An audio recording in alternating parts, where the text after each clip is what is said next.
ఇగో ఎండాకాలం వచ్చిందంటే సాగు ఉంటుంది. ఎట్లా అంటే ఎండాకాలం రాగానే పిల్లలకి స్కూల్ హాలిడేస్ వస్తాయి. ఇగో మా అక్క కొడుకు బిడ్డ ఇద్దరు వచ్చారు. పొద్దుగాల 6 గంటలకు లేపుతారు, పడుకోనియ్యరు. ఫోన్ చూద్దా అంటే ఫోన్ చూనియరు. ఈ ఫోన్ ఒకటి కావాలంటాడు, ఆ ఫోన్ ఒకటి కావాలంటాడు, టీవీ పెడతారు, ఈంచి మొత్తుకుంటారు. అవుట్డోర్ గేమ్స్ ఆడదామంటారు, ఇండోర్ గేమ్స్ ఆడదామంటారు, అవుట్ ఆడదామంటారు. యాంచ్ ఆడాలి. నేనేమన్నా చిన్న పిల్లగాన్నా నీకు వీళ్ళతోని? ఇటోకలు పక్క మంచిగా చేసి కాలేసి పైన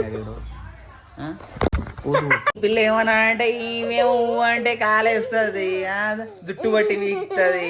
మామ జుట్టేనా నొస్తుంది. ఇప్పుడు నేను పీకన్నానా?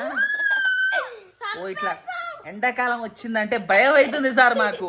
హాలిడేస్ ఇయ్యకుర్రి మీరు, ఎందుకు ఇస్తున్నారు? ఇట్లుంటది.